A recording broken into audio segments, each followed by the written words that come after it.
Ask the Messengers, the program that deals with substance abuse. Real people telling real stories. Where there is addiction, there is a chance for recovery. We're trying to help save lives on Ask the Messengers.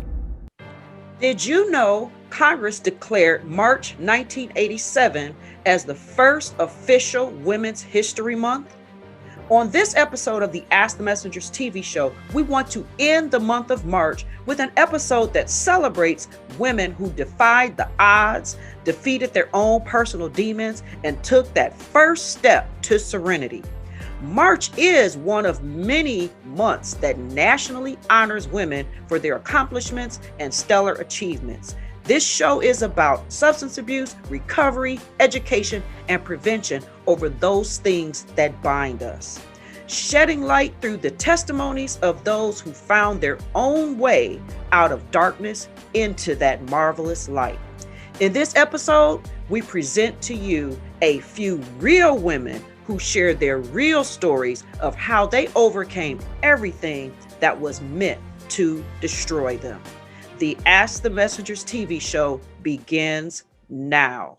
I used to carry a gram of cocaine in my boot at all times. And it was the first thing I thought of when I woke up in the morning and the last thing I thought of before I went to bed. When I was using I thought I was different because I worked. And so I thought that maybe because I worked, I was different than everybody else since I didn't hit the bottom. But I did everything that I could, and I always wanted somebody around me. You know, when I was using, I was always treating everybody. So I didn't know how to hustle. My hustle was to work a job. I hate to say this, but my mother, she worked at the post office and she took us to cabarets. And I think her mission, and I wasn't mad about it at the time, was to show us how to drink like a lady. You know, and not put your head down and get all drunk and, you know, you lose yourself. So about 16, we started going to the post office cabarets. The first time I tried heroin, not only did I like it, I loved it. And it just gave me a sense of peace that I didn't have to worry about stuff anymore. I just wanted to be free of worrying about stuff all the time. You know, I was a correctional officer at the Maryland Pen, and that's when my disease started. It's a stressful place, and a lot of the correctional officers there used. I wasn't even thinking normal. I had to use because I got to go to work. And I realized that I was sick. I was resorting to alcohol and, drugs to numb the pain. People from the outside looking in would think that everything was great, but I was in a hell. I was spiraling down. I didn't think I was going to make it. It was like, whoa, okay, now what? Sing for your life, literally. Sing for your life. I was very distant from my family, isolated from my family. My mother didn't want to have anything to do with me, but my father loved me through everything. My father was a heroin addict, so drugs was in that, and my grandparents was alcoholics, and my mother's parents were alcoholics, and then her sister was alcoholic, so that made me the third generation. So it was normal. Hell, that's how we lived. You know, a funeral.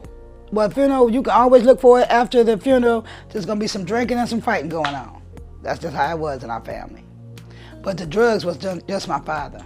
Alcohol was my mother's family. My mother was an open person, so she told the family, Joy is sick, so we have to support her. Now I realize the stress I put them under, for them to see me that way. But when you're caught up in the disease, you can't see nothing but your pain. I didn't want anybody to look down on me. I didn't want to disgrace my family. So I just faked it. I figured long as I looked good, and I went to work every day, and I wasn't hurting anybody. That's what I thought. So what was your bottom? What got you to the point where you said, look, enough is enough, I'm going to get some help? Well, I was pregnant. I was 5 months pregnant. And I remember being out for like 2 weeks and had no place to go, living from somebody else's dope house to the next dope house, just trying to survive. And I remember somebody asking me, or a guy asking me to drink with him. And he was kind of heavy set. And it was just, I didn't want to do that. I didn't want him hurting me or my baby. And I felt like by him being overweight, that's what he was going to do. So I was tired. And I just didn't want to live that life no more. I'm hoping to be here now, and I'm mad because my bottom, I don't necessarily want it to be a hard bottom, but I want it to be a bottom that I'll stop. And I haven't hit that. I was lost in the disease of active addiction for 30 years. I saw me. It broke my heart. I saw me. And it was the most traumatic thing that I've ever seen in my life. And I cried out to God, please. So my cry led me to a phone call. And my life just started changing drastically. When I first came in, like I said, I was really scared. I didn't know what to expect, and just not knowing what to do. But then people were helpful to say, well, why don't you come and do this? I just wanted to do what those people were doing, but not wanting to go back to where I came from. Because where I came from was really not a place that I would have imagined that I would have ever been. So I would just say to the person that's new or to the person who wants to get better, just follow directions like I did.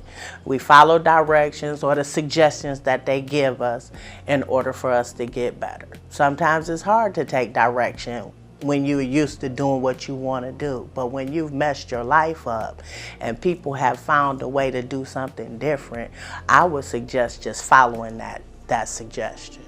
I got a lot of fears. I just got a lot of stuff that I'm ready to bring out. See, I'm a justificationer. I justify the stupidest,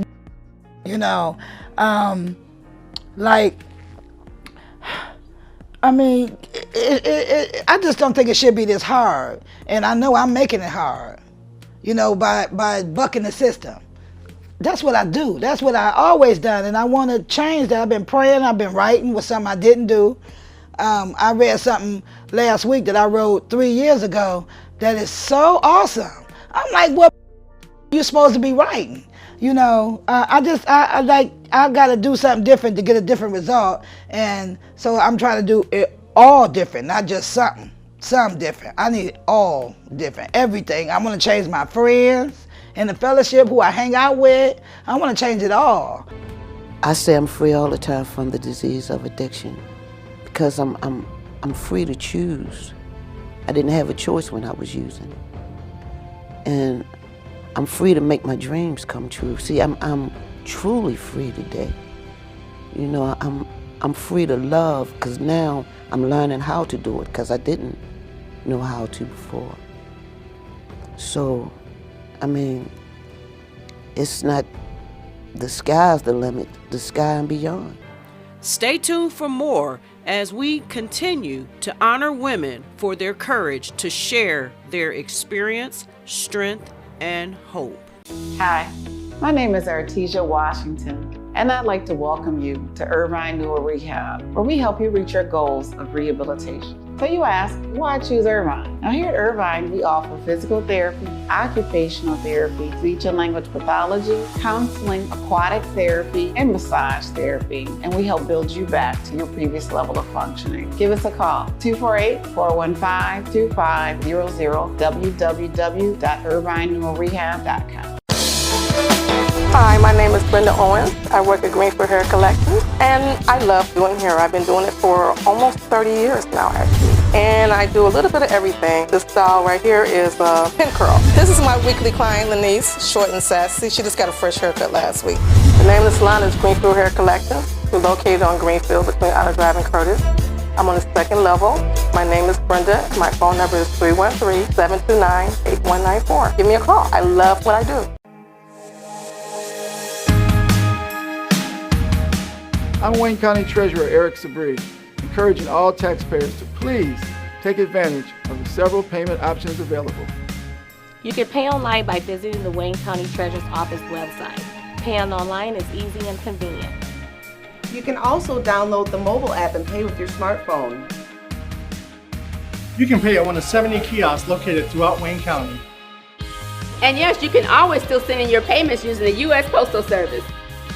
If you have to visit our office in person, you must make an appointment by going to treasurer.waynecounty.com. It only takes a few minutes. Facial covering or mask is required and social distancing is observed. Your health and safety is very important to us. You can also email our office at taxinfo@waynecounty.com or call us at 313-224-5990. Underage drinking is responsible for more than 4,300 deaths of youth annually. DWIHN, along with its provider partners, strive to educate young people on the deadly dangers of alcohol use and abuse. We teach youth about the dangers of drinking, especially when driving. If you are looking for resources to share with your loved one, give the Detroit Wayne Integrated Health Network a call, 24/7, 800-241-4949. Here to talk, here to help. More than 2.5 million Americans are addicted to opioids. The addiction is sometimes developed through the improper use of prescription painkillers. Using prescribed medication in ways or amounts not intended by a doctor is very dangerous. So it's important that unused prescriptions are properly disposed of. If you or someone you know is struggling with addiction, or for more information about prevention, treatment, and recovery services, or how to properly dispose of medication, contact the Detroit Wayne Integrated Health Network, 24/7, 800-241-4949. Here to talk, here to help.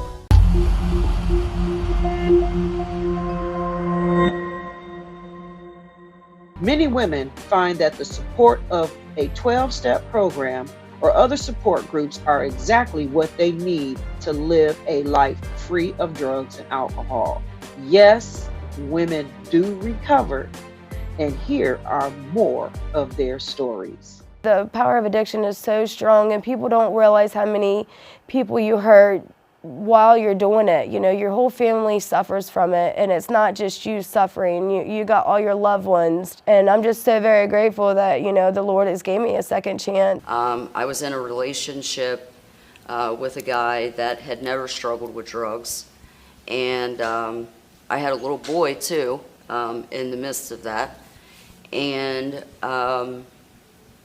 it wasn't until after that year and a half of just snorting the heroin, it was after that I realized that maybe I do have a problem.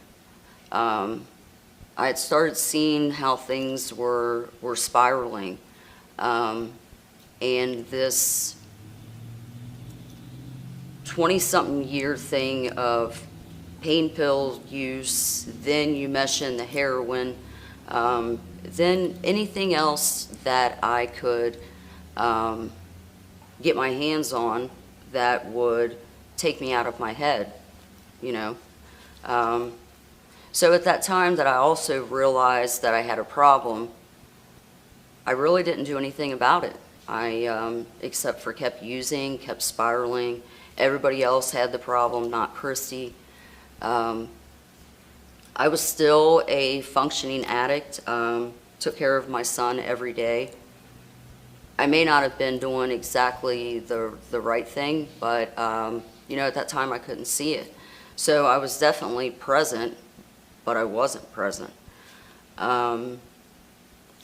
So, you know, it's just like the years go on and you don't realize how hard you're spiraling, how quick, and how much you're losing everything around you. Leaving my children, I ended up going to the streets to get my drug of choices and living homelessly on the streets, prostituting, and separated spiritually from God, separated spiritually from my beliefs. All my beliefs went downhill. The change came about in jail, and I reached out to my family, and they've always been supportive, and I restored my relationships with my family.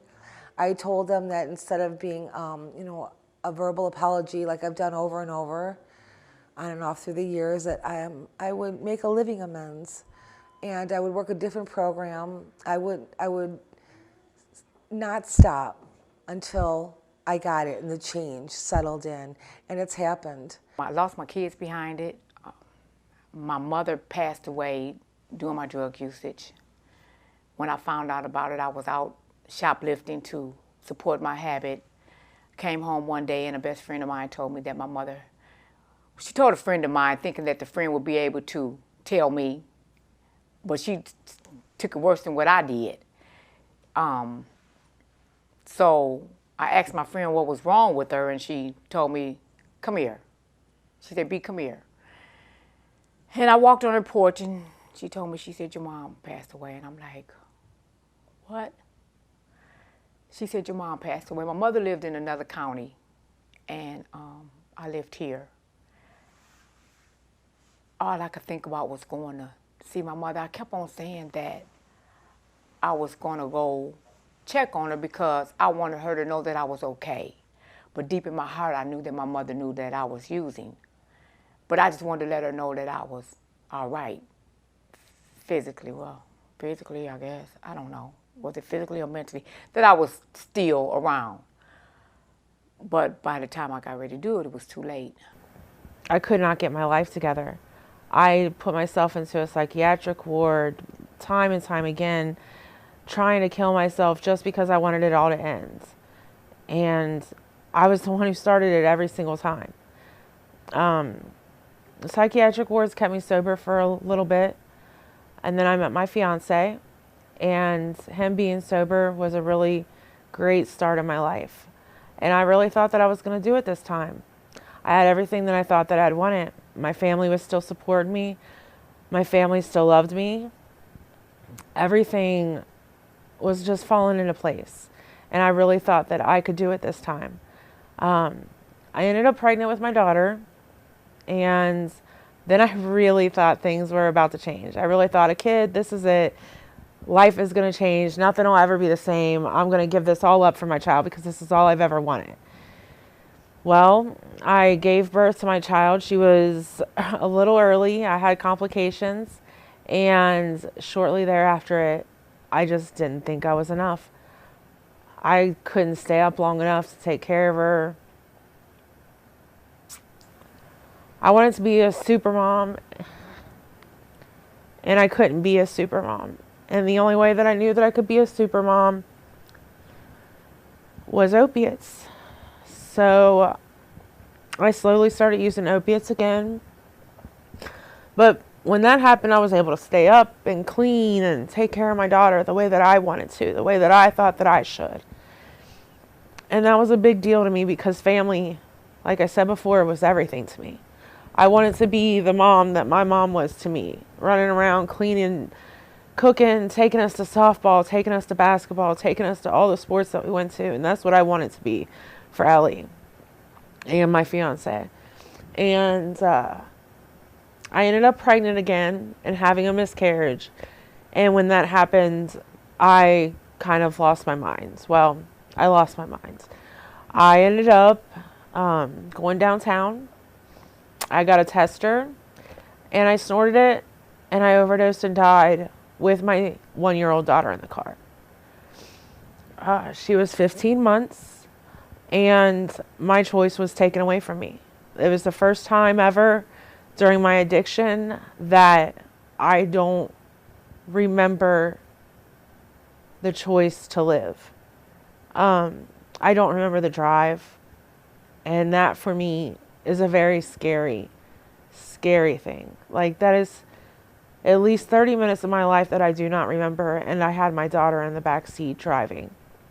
When I finally overdosed, when I was in and out of consciousness, I was still driving. I finally overdosed and wrecked my car. My daughter was safe. Thank you, Jesus. She was safe. And I was dead.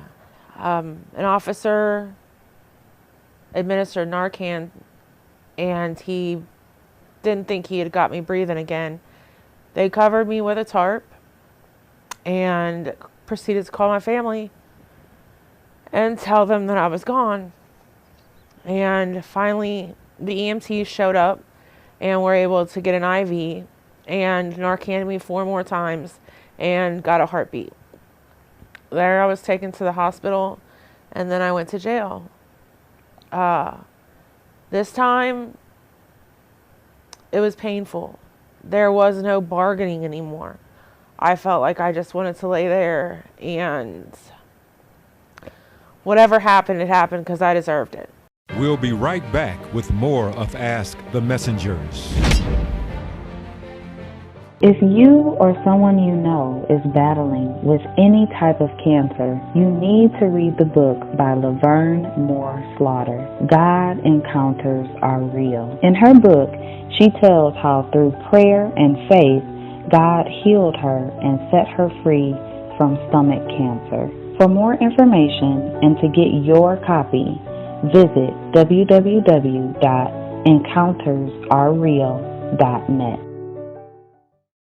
I'm Wayne County Treasurer Eric Sabri, encouraging all taxpayers to please take advantage of the several payment options available.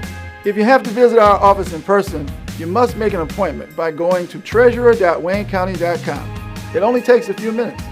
Facial covering or mask is required and social distancing is observed. You can also email our office at taxinfo@waynecounty.com or call us at 313-224-5990.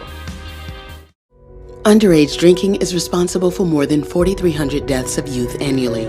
DWIHN, along with its provider partners, strive to educate young people on the deadly dangers of alcohol use and abuse. We teach youth about the dangers of drinking, especially when driving. If you are looking for resources to share with your loved one, give the Detroit Wayne Integrated Health Network a call, 24/7, 800-241-4949. Here to talk, here to help. More than 2.5 million Americans are addicted to opioids. The addiction is sometimes developed through the improper use of prescription painkillers. Using prescribed medication in ways or amounts not intended by a doctor is very dangerous. So it's important that unused prescriptions are properly disposed of. If you or someone you know is struggling with addiction, or for more information about prevention, treatment, and recovery services, or how to properly dispose of medication, contact the Detroit Wayne Integrated Health Network, 24/7, 800-241-4949. Here to talk, here to help.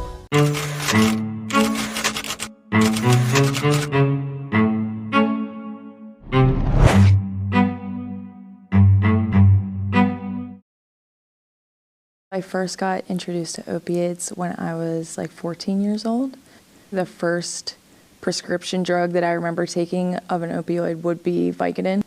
That quickly spiraled out of control. I got to the point in my addiction where I didn't have access to prescription drugs. They actually became harder to get, but heroin was much cheaper and it was everywhere. That obsession was just above all, and that was my mission, and that's what I would do, and I wouldn't stop until I could get heroin.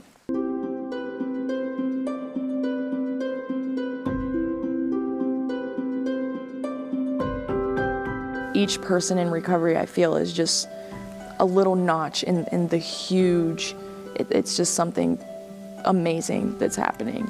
I've gotten to just this place of at peace inside, and this serenity, and this just, I'm okay. And that is enough for me. Like, that is more than I ever could have bargained for. At a young age, I started using drugs and alcohol. I needed something else to change how I felt. And the drugs and the alcohol, they made me feel different. They made me feel right or okay or at peace for just a little while. But as I got older and the drugs and the alcohol got worse, I did start seeking out some church. And at that point, I didn't ever find the place where I fit. I still kind of felt on the outside. I didn't feel welcome or a part of. I felt different. I walked into recovery rooms. I started to get sober from the drugs and the alcohol, which cleared my head up quite a bit to kind of see what was going on in life and where I was going with life.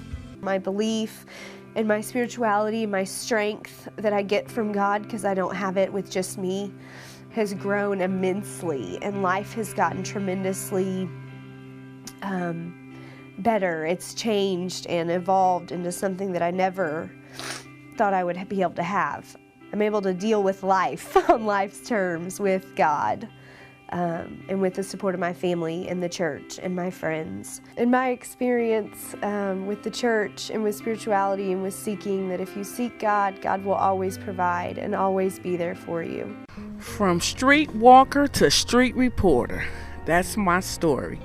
My clean date is December 28th, 1994. My drug of choice was alcohol, crack, and marijuana.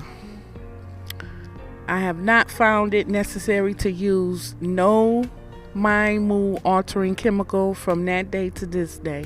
Women do recover. So my story is, I walked these streets out here on Finkel and Teller for years. This is where I caught my first accosting and soliciting case. If you don't know what accosting and soliciting is, that is when you jump in the car with the police. And this is where I caught my first case at, right here on Finkel and Teller. From that point forward, for over the years, I jumped in the car with the police all the time on a regular basis. So regular, they had got to know me as a regular. The last time I jumped in the car with the same police, because it was always the same police, they get to know you out here. So the last time I got in the car with him, I said, "Officer McLeod, you gonna lock me up again?" He said, "Sean, get out my car and go get your life together." And that's what I did. Didn't do it right away, but I did get my life together. That was over 25 years ago. And my life is good today. Thanks to the 12-step program and that officer for planting the seed. I want to give a shout out to all the ladies who told their story before I told my story. Women do recover. Staying clean ain't easy. It's a job, but it works. You got to want this in order for it to work. To the ladies that haven't arrived where we have or where I am, if I can do this, you can do this too. God, grant me the serenity to accept the things I cannot change, the courage to change the things I can, and the wisdom to know the difference. Opioid dependence can happen after just 5 days. Know the truth, spread the truth.